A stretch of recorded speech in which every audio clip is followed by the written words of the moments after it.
International Sikh forum की स्थापना की पहली वर्षगांठ के मौके उत्ते संत आतर सिंह जी वालों सिख विद्यक अदारां की शुरुआत के 125वें साल में समर्पित शुकराना समागम और सिख कौम नूं दरपेश मौजूदा मामलों के विषय उत्ते पटियाला विच एक सैमीनार करवाया गया। पेश इस बाबत साडी एक रिपोर्ट। इंटरनेशनल सिख फोरम की स्थापना की पहली वर्षगांठ के मौके ते संत आतर सिंह जी वालों सिख विद्यक अदारां की शुरुआत के 125वें साल में समर्पित शुकराना समागम और सिख कौम नूं दरपेश मौजूदा मामलों के विषय उत्ते एक सैमीनार करवाया गया, जिस विच वख-वख विद्वानां ने विषय उत्ते अपने विचार रखे। पटियाला के होटल इकबाल इन विखे करवाए गए सैमीनार विच पंजाब के कैबिनेट मंत्री गुरमीत सिंह खुडिया ने मुख मेहमान वजों शिरकत की। कैबिनेट मंत्री गुरमीत सिंह खुडिया ने इस उपराले लई प्रबंधकों की शलाघा की। उत्थे ही पद्मश्री सरदार जगजीत सिंह दर्दी ने संत आतर सिंह जी की जीवनी बारे झाणना पाया और अपने विचार रखे।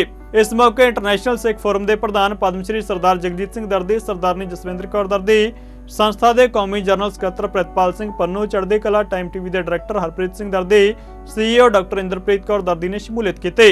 इस मौके अकाल अकैडमी बड़ू साहब के मुखी डॉक्टर दविंदर सिंह, दिल्ली सिख गुरुद्वारा प्रबंधक कमेटी के member Paramjit Singh Khurana, doctor Prabhleen Singh, programme coordinator doctor Kamaljit Kaur, Jagmohan Singh जिला प्रधान पटियाला ते इंटरनेशनल सिख फोरम के समूह कार्यकारिणी के मैंबर मौजूद रहे।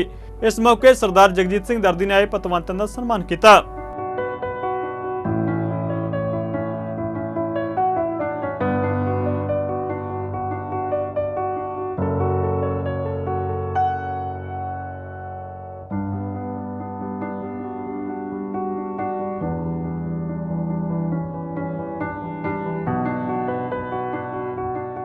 सरदार जगजीत सिंह जी दर्दी साहब,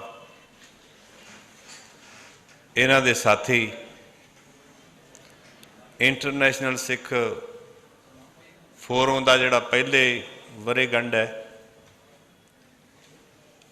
तुसी सारे बहुत वड्डा उपराला कर रहे हो। उहदे विच मैनूं भी आउण दा सुभाग प्राप्त होया है। एक दो दिन पहला ही मैनू इस परिवार वालों ये सुनेहा लग्या सी ते मैं इन्हां नूं बेनती कीती सी कि उस दिन साडी पार्टी दी पटियाले विच रैली है ते कहंदे भी 3 बजे तो 5 बजे तक है। सो मैं थोड़े दर्शन करके तुहाडे विच हाज़र होके इस गल लई कि साडी जिहड़ी मर्यादा है, परंपरा है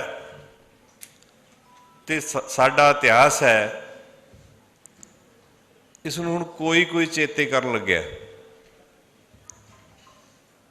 वैसे डर भै तां कोई होना नहीं चाहिदा, जिहदे ते अकाल पुरख दा आसरा होवे, उन्होंने बहुत मिटाउण वाले मिट गए, खत्म करने वाले खत्म हो गए, पर वो कौम ते उहदी सोच, वो पंथ ते वो ग्रंथ सदा लई निराला है ते निराला रहूगा। कई बारी असीं दूसरिਆਂ ते तोहमतां ला बैठे हैं, पर जे आपां संत बाबा अतर सिंह जी उन्हां दियां बहुत सारियां यादां दर्दी साहब ने संगत नाल साझीआं कीतियां। हर एक इंसान दे 2 अखां है, तो एक पासे झाकदियां, वो अपना अपना ही देखदियां है। जो थोड़ा जिहा दूसरे पासे देखण लग जे तां फिर उस इंसान का जीवन, उस प्राणी का जीवन बदल जाता है। अपने सामने संत बाबा दविंदर सिंह जी बैठे है, अजकल डॉक्टर बनने वास्ते, अफसर बनने वास्ते तरले ले जाते, और उस तो पासे होके लोगों की सेवा विच होना, वो जो किसी पासे उपरले की कृपा नाल बंदा जुड़ पे तो फिर हो सकती है। नियोधे ते रुतबे ਤੇ ਸ਼ਾਨੋ ਸ਼ੌਕਤ ਦੇ ਲਈ ਲੋਕ ਭਜਦੇ ਆ, ਉਧਰ ਨੂੰ ਦੌੜਦੇ ਆ। ਉਹਨੂੰ ਛੱਡਣਾ ਤੇ ਤਿਆਗਣਾ ਕਿਸੇ ਦੇ ਹਿੱਸੇ ਆਉਂਦਾ। ਵਿਦਿਆ ਹੀ ਸਾਨੂੰ ਬਹੁਤ ਸਾਡੇ ਲਈ ਜ਼ਰੂਰੀ ਤੇ ਦੁਨੀਆ ਵਿੱਚ ਪਛਾਣ ਬਣਦੀ ਹੈ। ਸੰਤ ਬਾਬਾ ਅਤਰ ਸਿੰਘ ਜੀ ਹੋਰਾਂ ਨੇ, ਜਿਨ੍ਹਾਂ ਨੇ ਸੇਵਾ, ਪਹਿਲਾਂ ਦੇਸ਼ ਦੀ ਸੇਵਾ ਕੀਤੀ, ਫਿਰ ਕੌਮ ਦੀ ਸੇਵਾ ਕੀਤੀ ਹੈ, ਔਰ ਉਸ ਪਾਸੇ ਸ਼ਬਦ ਨਾਲ ਜੋੜ ਕੇ ਤੇ ਉਹਦਾ ਦੁਨੀਆ ਵਿੱਚ ਹੋਕਾ ਦੇਣਾ ਉਹਨਾਂ ਮਹਾਂਪੁਰਖਾਂ ਦੇ ਹੱਥ ਆਇਆ ਹੈ। ਹਿੱਸੇ ਆਇਆ ਜੇ, ਹਿੱਸੇ ਆਇਆ ਜੇ ਕਿਸੇ ਨੇ ਕੁਛ ਕੀਤਾ ਹੈ। ਬਹੁਤੀ ਗਿਣਤੀ ਨਾਲ ਜਾਂ ਵੱਡੀਆਂ ਗੱਲਾਂ ਨਾਲ ਕਈ ਵਾਰੀ ਨਹੀਂ ਕੁਛ ਹੁੰਦਾ। ਜੇ ਸੰਤ ਬਾਬਾ ਜੀ ਨੇ ਭਗਤੀ ਕੀਤੀ, ਆਪਣਾ ਜੀਵਨ ਮਨੁੱਖਤਾ ਲਈ ਲਾਇਆ, ਤਿਆਗ ਵਿਖਾਇਆ। ਜਿਵੇਂ ਦਰਦੀ ਸਾਹਿਬ ਹੋਰਾਂ ਨੇ ਕਿਹਾ ਸੀ ਕਿ ਉੱਥੇ ਕੋਈ ਬਹੁਤੀਆਂ ਫੌਜਾਂ ਦੀ ਲੋੜ ਨਹੀਂ ਪਈ, ਉੱਥੇ ਲੋਕਾਂ ਨੂੰ ਨਾਲ ਲਿਜਾਣ ਦੀ ਲੋੜ ਨਹੀਂ ਪਈ। ਜਦੋਂ ਸੰਤ ਜੀ ਦਾ ਹਾਥੀ ਉਸ ਸ਼ਾਸਕ ਦੇ ਅੱਗੇ ਆਇਆ ਤੇ ਉਹਨੂੰ ਸਲੂਟ ਕਰਨਾ ਪਿਆ। ਸਗੋਂ ਜੇ ਸਾਡੀ ਕੋਈ ਕਮਾਈ ਹੋਵੇ, ਜੇ ਸਾਡੇ ਵਿੱਚ ਕੋਈ ਹੋਵੇ ਤਾਂ ਉਹਨੂੰ ਖਤਮ ਨਹੀਂ ਕੀਤਾ ਜਾ ਸਕਦਾ। ਉਹਨੂੰ ਹਮੇਸ਼ਾ ਅੱਗੋਂ ਵਾਲਾ ਪ੍ਰਣਾਮ ਹੀ ਕਰੂਗਾ। ਸੋ ਬਹੁਤ ਵੱਡੀ ਜ਼ਰੂਰਤ ਹੈ ਪ੍ਰਵਲੀਨ ਜੀ ਹੋ ਰਹੀ, ਔਰ ਤੁਸੀਂ ਸਾਰੇ ਜਿਹੜੇ ਪਾਸੇ, ਕਿਉਂਕਿ ਇਸ ਦੇਸ਼ ਨੂੰ ਜਾਂ ਦੁਨੀਆਦਾਰੀ ਨੂੰ ਇੱਕ ਪ੍ਰਸ਼ਾਸਨਿਕ ਢਾਂਚਾ ਚਲਾਉਂਦਾ। ਉਹਦੇ 'ਚ ਵੱਡੇ ਅਫਸਰ ਆਪਣੇ IPS IAS ਜਾਂ ਫੌਜੀ ਜਰਨੈਲ ਜਾਂ ਇੰਜੀਨੀਅਰ ਲਾ ਲਓ, ਉਹਨਾਂ ਲੋਕਾਂ ਦੀ ਲੋੜ ਹੁੰਦੀ ਹੈ। ਸਾਡੇ ਵਾਸਤੇ ਥੋੜ੍ਹੀ ਜਿਹੀ ਵਾਹਿਗੁਰੂ ਨੇ, ਪ੍ਰਮਾਤਮਾ ਨੇ ਸਿੱਖ ਪੰਥ ਲਈ, ਸਿੱਖ ਕੌਮ ਲਈ ਬਹੁਤ ਬਖਸ਼ਿਸ਼ ਕੀਤੀ ਹੈ। ਸਾਡਾ ਕੋਈ ਇਨਸਾਨ ਭੁੱਖਾ ਨਹੀਂ ਸੌਂਦਾ। ਜੇ ਮੰਗਣ ਦੀ ਆਦਤ ਵੀ ਪਈ ਹੈ ਤਾਂ ਵੈਸੇ ਹੋਰਾਂ ਦੇ ਮਗਰ ਲੱਗ ਕੇ ਪੈ ਗਈ ਹੈ। ਨਹੀਂ, ਸਿੱਖ ਕਦੇ ਮੰਗਤਾ ਨਹੀਂ ਵੇਖਿਆ ਸੀ। ਉਗਰਾਹੀ ਕਰ ਲੈਣੀ ਕਿਸੇ ਕਾਜ ਲਈ, ਉਹ ਗੱਲ ਵੱਖਰੀ ਹੈ, ਪਰ ਉਹ ਠੂਠਾ ਫੜ ਕੇ ਨਹੀਂ ਮੰਗਦਾ ਸੀ। ਉਹਦੇ ਲਈ ਹਮੇਸ਼ਾ ਸਾਡੀ ਕੌਮ ਨੇ, ਸਾਡੇ ਗੁਰੂਆਂ ਨੇ ਵਰਤਾਇਆ। ਗੁਰੂ ਨਾਨਕ ਸੱਚੇ ਪਾਤਸ਼ਾਹ ਤੋਂ ਜਿਹੜੀ ਇਸ ਸੰਸਾਰ ਵਿੱਚ ਵੱਡੀ ਘਟਨਾ ਹੈ, ਜਿਹੜਾ ਭੁੱਖੇ ਸਾਧੂਆਂ ਨੂੰ ਲੰਗਰ ਛਕਾਉਣਾ ਤੇ ਆਪਣਾ ਕਾਰੋਬਾਰ ਨਾ ਚਲਾਉਣਾ, ਪਹਿਲੀ ਜਿਹੜੀ ਇਹ ਕਰਾਮਾਤ ਹੈ, ਪਹਿਲੀ ਘਟਨਾ ਹੈ, ਪਹਿਲੀ ਇਹ ਕਲਾ ਹੈ ਤੇ ਉਹ ਅੱਜ ਤੱਕ ਚੱਲ ਰਹੀ ਹੈ। ਬਹੁਤ ਵੱਡੀ ਕਿਰਪਾ ਹੈ।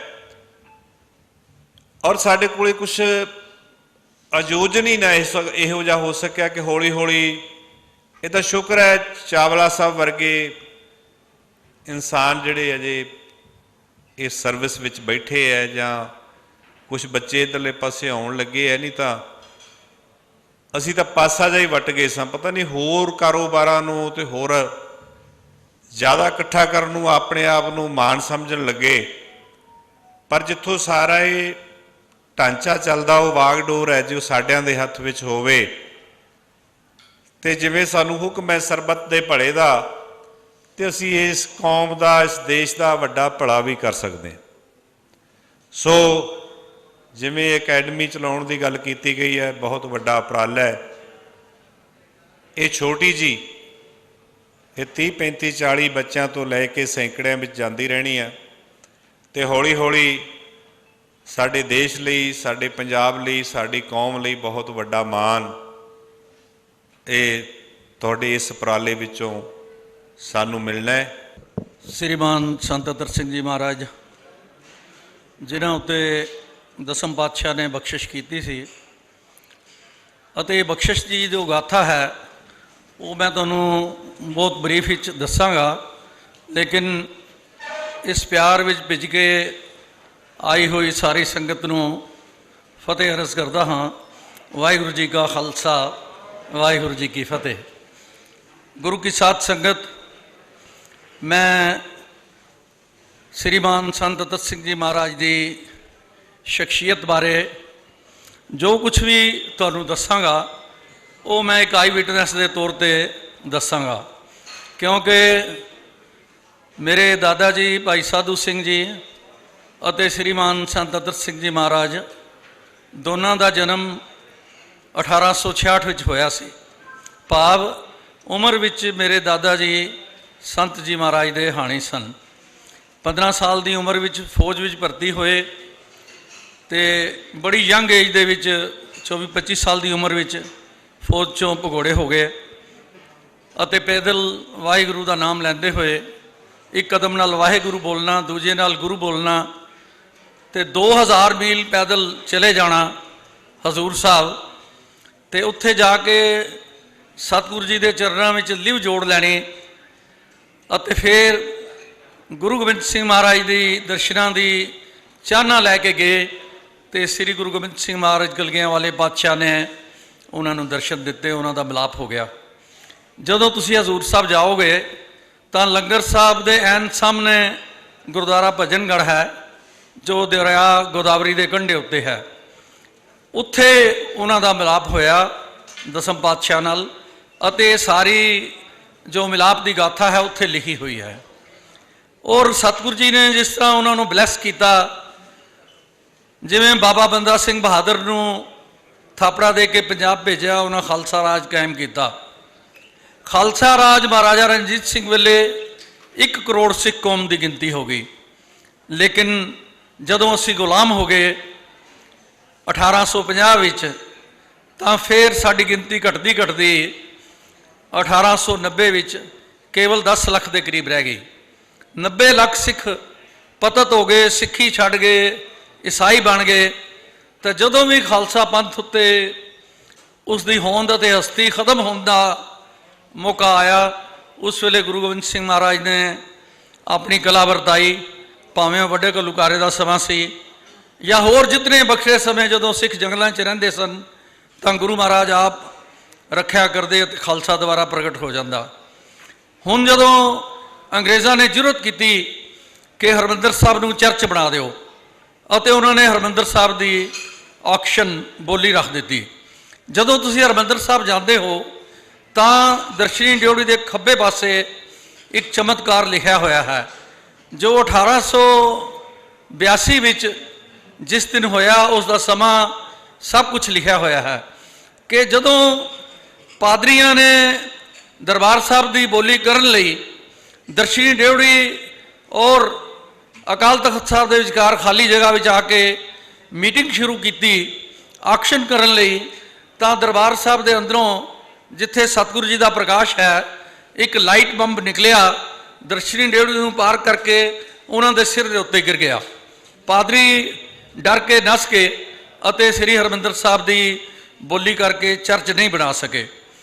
वो इतना भयानक समा सी, खालसा पंथ निराशता का आलम सी अते अंग्रेज़ों की जरूरत इतनी वध गई सी कि वह हरमंदर साहब नूं चर्च बनाने लई तुल पे अते उन्होंने ऐलान कर दिता, जिस तरह मुगल ऐलान करते सन कि सिख खत्म हो गए हैं, अंग्रेज़ों ने ऐलान किया कि सिख बहुत जल्दी खत्म हो जाएंगे, जिन्नी तेज़ी नाल सिख पतत हो रहे सन।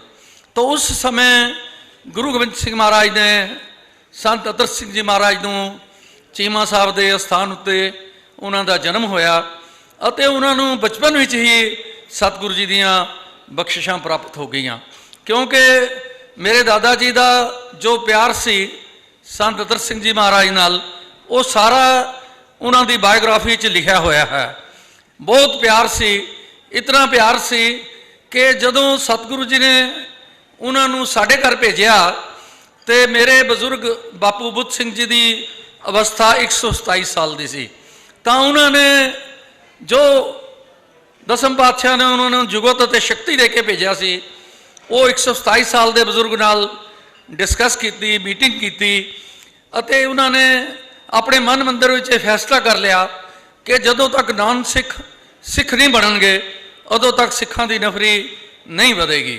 तो ये सारा जो सतगुरु जी की कृपा हुई साडे घर विच, क्योंकि साडा घर जिथे पाकिस्तान ने एटम बम बनाया है वो साडा घर है।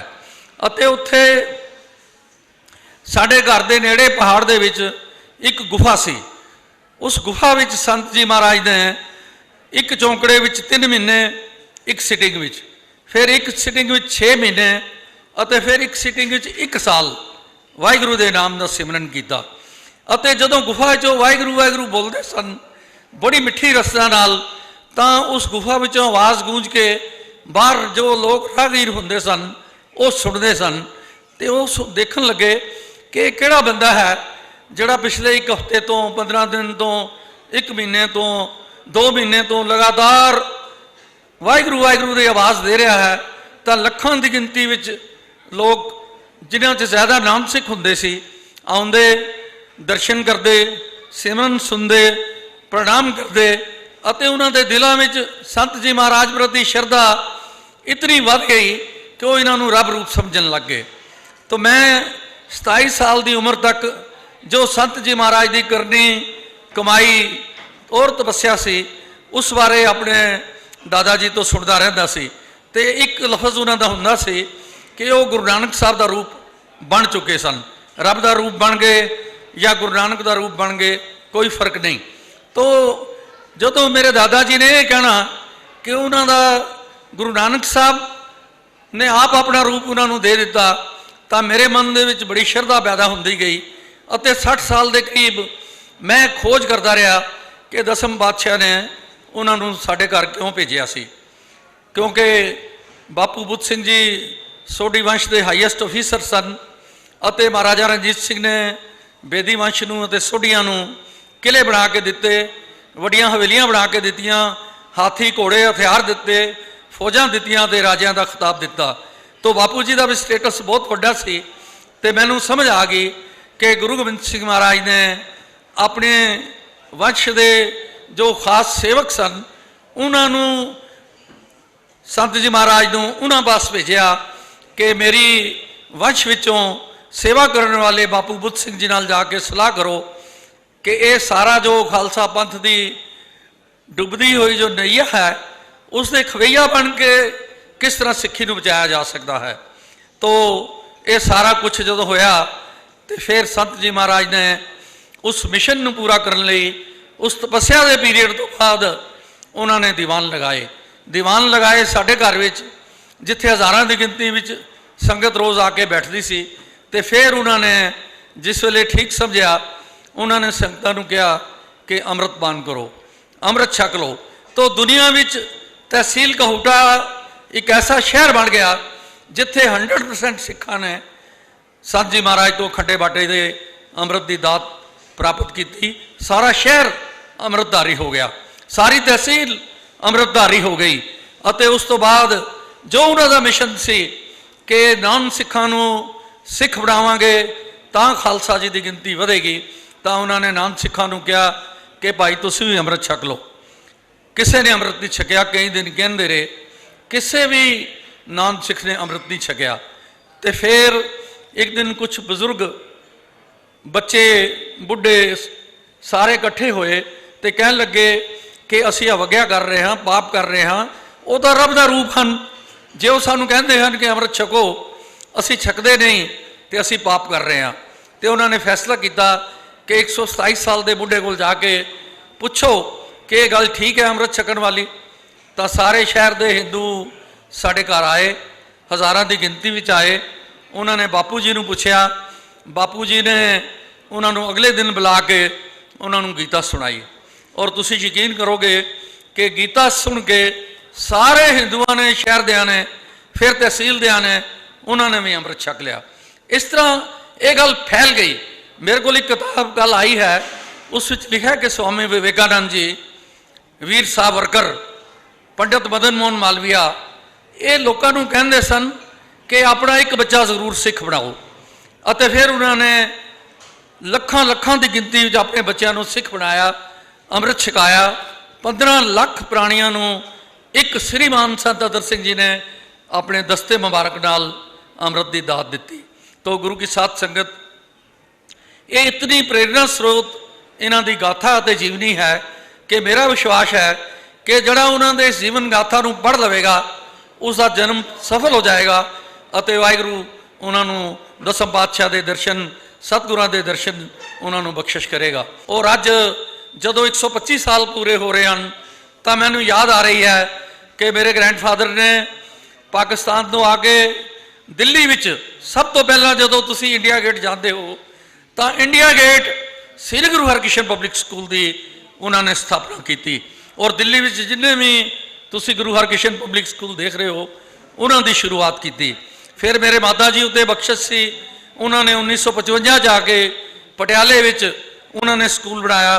ਫਿਰ ਮੇਰੇ ਪਿਤਾ ਜੀ ਨੇ ਸਕੂਲ ਬਣਾਇਆ ਅਤੇ ਉਸ ਤੋਂ ਬਾਅਦ ਜਦੋਂ ਚੜ੍ਹਦੀ ਕਲਾ ਅਖਬਾਰ ਦੀ ਸੇਵਾ ਮਿਲੀ ਮੈਨੂੰ 1984 ਦੇ ਸਿੱਖਾਂ ਦੇ ਕਤਲੇਆਮ ਤੋਂ ਬਾਅਦ ਅਸੀਂ 1985 ਵਿੱਚ ਪਟਿਆਲੇ ਸਕੂਲ ਬਣਾਉਣੇ ਸ਼ੁਰੂ ਕੀਤੇ।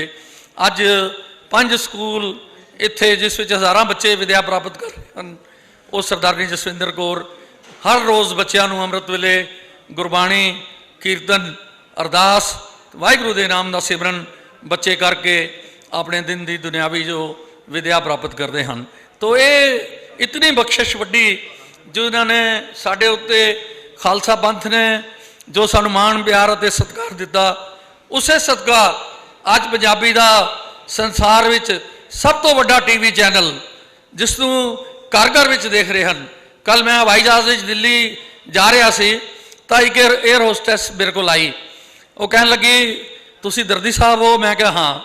ਕਹਿੰਦੀ ਸਾਡੇ ਘਰ ਵਿੱਚ ਤੁਹਾਡਾ ਟੀਵੀ ਚੈਨਲ ਦੇਖਦੇ ਹਨ। ਫਿਰ ਉਸਨੇ ਗੱਲਾਂ ਕਰਦਿਆਂ ਦੱਸਿਆ ਕਿ ਮੈਨੂੰ ਇਹ ਦੱਸੋ ਕਿ ਕਿਹੜਾ ਸਿੱਖ ਹੈ ਜਿਸ ਦੇ ਘਰ ਵਿੱਚ ਲੋਕੀ ਚੜ੍ਹਦੀ ਕਲਾ ਟਾਈਮ ਟੀਵੀ ਨਹੀਂ ਦੇਖਦੇ। ਤੋ ਇਸ ਤਰ੍ਹਾਂ ਦੀ ਬਖਸ਼ਿਸ਼ ਹੋਣੀ ਇਹ ਸਤਿਗੁਰੂ ਜੀ ਦੀ ਇੱਕ ਜ਼ਾਹਰੀ ਕਲਾ ਹੈ ਜਿਸ ਨੂੰ ਅੱਜ ਸਾਰਾ ਸੰਸਾਰ ਮਾਣ ਰਿਹਾ ਹੈ ਕਿ ਗੁਰਦੁਆਰਾ ਬੰਗਲਾ ਸਾਹਿਬ ਗੁਰੂ ਹਰਕ੍ਰਿਸ਼ਨ ਸਾਹਿਬ ਦਾ ਪਵਿੱਤਰ ਅਸਥਾਨ ਸ੍ਰੀ ਹਰਕ੍ਰਿਸ਼ਨ ਧਿਆਈ ਹੈ ਜਿਸ ਡਿਠੇ ਸਭ ਦੁੱਖ ਜਾਏ। ਉੱਥੋਂ ਸਵੇਰੇ 2 ਵਜੇ ਤੋਂ ਕਰੋੜਾਂ ਦੀ ਗਿਣਤੀ ਵਿੱਚ ਦੁਨੀਆ ਦੇ ਹਰ ਦੇਸ਼, ਹਰ ਸ਼ਹਿਰ ਵਿੱਚ ਬੈਠੀਆਂ ਹੋਈਆਂ ਸੰਗਤਾਂ ਉਸ ਜ਼ਾਹਰੀ ਕਲਾ ਦਾ ਆਨੰਦ ਮਾਣ ਕੇ ਆਪਣਾ ਜੀਵਨ ਸਫਲ ਕਰ ਰਹੀਆਂ ਹਨ। ਤੋ ਜੋ ਸਤਿਗੁਰੂ ਨੇ ਪ੍ਰਾਪਤੀਆਂ ਦਿੱਤੀਆਂ, ਬੜੂ ਸਾਹਿਬ ਦਾ ਪਵਿੱਤਰ ਸਥਾਨ ਜਿੱਥੇ ਸਾਰੀ ਦੁਨੀਆ ਵਿੱਚੋਂ ਆ ਕੇ ਬੱਚੇ ਵਿਦਿਆ ਪ੍ਰਾਪਤ ਕਰ ਰਹੇ ਹਨ, ਚੜ੍ਹਦੀ ਕਲਾ ਟਾਈਮ ਟੀਵੀ ਜਿਸ ਨੂੰ ਦੁਨੀਆ ਭਰ ਵਿੱਚ ਸੰਗਤਾਂ ਦੇਖ ਕੇ ਜੀਵਨ ਸਫਲ ਕਰ ਰਹੀਆਂ ਹਨ, ਤਾਂ ਫਿਰ ਇਹ ਸੋਚ ਕੇ ਕਿ ਜੇ ਸਤਿਗੁਰੂ ਨੇ ਇੰਨੀ ਵੱਡੀ ਸੇਵਾ ਦਿੱਤੀ ਹੈ ਤੇ ਕਿਉਂ ਨਾ ਸਾਡੇ ਬੱਚੇ ਵਧੀਆ ਹਾਇਰ ਪੋਸਟਾਂ ਉੱਤੇ ਆਉਣ, IAS ਬਣਨ, ਡਿਪਟੀ ਕਮਿਸ਼ਨਰ ਬਣਨ, IPS ਕਰਨ ਔਰ SSP ਬਣਨ, ਵੱਡੇ ਅਹੁਦਿਆਂ ਉੱਤੇ ਜਾਣ। ਤੇ ਜੇ ਸਾਡੇ ਤਿਆਰ ਬਰ ਤਿਆਰ ਸਾਬਤ ਸੂਰਤ ਉੱਚ ਅਧਿਕਾਰੀ ਹੋਣਗੇ ਤਾਂ ਇਹ ਜੋ ਪਤਤਪੁਣਾ ਅਸੀਂ ਬੱਚਿਆਂ 'ਚ ਦੇਖ ਰਹੇ ਹਾਂ ਇਹ ਆਪਣੇ ਆਪ ਖਤਮ ਹੋ ਜਾਏਗਾ। ਪਿਛਲੇ ਸਾਲ ਅਸੀਂ ਇਹ ਪ੍ਰੋਗਰਾਮ ਸ਼ੁਰੂ ਕੀਤਾ, ਸਤਿਗੁਰੂ ਨੇ ਕਿਰਪਾ ਕੀਤੀ। ਮੇਰੇ ਭੈਣ ਜੀ ਡਾਕਟਰ ਇੰਦਰਜੀਤ ਕੌਰ ਜੀ ਜੋ ਬੈਠੇ ਹਨ, ਇਹਨਾਂ ਦੇ ਹੋਣਹਾਰ ਬੇਟੇ ਡਾਕਟਰ ਪ੍ਰਭਲੀਨ ਸਿੰਘ ਨੇ 35 ਬੱਚੇ ਤਿਆਰ ਕਰਕੇ 2 ਕੋਠੀਆਂ ਲੈ ਕੇ ਦਿੱਤੀਆਂ ਲੜਕਿਆਂ ਨੂੰ ਚੰਡੀਗੜ੍ਹ ਵਿੱਚ 5 ਕਰੋੜ ਰੁਪਈਆ ਇਕੱਠਾ ਕੀਤਾ ਅਤੇ 35 ਬੱਚਿਆਂ ਨੂੰ ਅਸੀਂ IAS IPS ਦੀ ਉੱਚ ਜੋ ਪੜ੍ਹਾਈ ਹੈ ਆਪਣੇ ਖਰਚੇ ਉੱਤੇ ਕਰਵਾ ਰਹੇ ਹਾਂ। ਤੇ ਸਾਡਾ ਟਾਰਗੇਟ ਹੈ ਕਿ ਇਸ ਸਾਲ ਅਸੀਂ ਇਹ 200 ਬੱਚੇ ਤਿਆਰ ਕਰਾਂਗੇ, ਗੁਰਸਿੱਖ ਬੱਚੇ, ਤਿਆਰ ਬਰ ਤਿਆਰ ਬੱਚੇ ਜੋ IAS ਕਰਕੇ ਔਰ IPS ਕਰਕੇ IFS ਕਰਕੇ ਵੱਡੀਆਂ ਪੋਸਟਾਂ ਉੱਤੇ ਜਾ ਕੇ ਅਫਸਰ ਬਣਨ। ਤੇ ਇੱਕ ਦਿਨ ਐਸਾ ਆਏ ਕਿ ਸਾਰੇ ਪੰਜਾਬ ਦੇ ਸਾਰੇ ਅਧਿਕਾਰੀ ਹੀ ਤਿਆਰ ਬਰ ਤਿਆਰ ਸਾਡੇ ਬੱਚੇ ਹੋਣ ਤੇ ਸੱਚਮੁੱਚ ਹੀ ਸਾਡੀ ਢਹਿੰਦੀ ਕਲਾ ਜੋ ਹੈ ਉਹ ਚੜ੍ਹਦੀ ਕਲਾ ਵਿੱਚ ਬਦਲ ਜਾਏਗੀ। ਖੁੱਡੀਆ ਸਾਹਿਬ ਤੁਹਾਡੀ ਸੰਗਤ ਵਿੱਚ ਬੈਠੇ ਹਨ, ਮੈਂ ਇਹਨਾਂ ਨੂੰ ਬਲੈਸ ਵੀ ਕਰਦਾ ਹਾਂ ਕਿ ਇਹਨਾਂ ਦੇ ਪਿਤਾ ਜੀ ਦਾ ਮੈਂ ਦੋਸਤ ਹਾਂ ਅਤੇ ਇਹਨਾਂ ਲਈ ਅਰਦਾਸ ਵੀ ਕਰਦਾ ਹਾਂ ਕਿ ਪੰਜਾਬ ਦੇ ਲਈ ਐਸਾ ਕੰਮ ਕਰ ਸਕਣ ਜਿਸ ਨਾਲ ਪੰਜਾਬ ਵਿੱਚ ਖੁਸ਼ਹਾਲੀ ਆਏ, ਸਾਡੀ ਕਿਰਸਾਨੀ ਨੂੰ ਸੁੱਖ ਮਿਲੇ।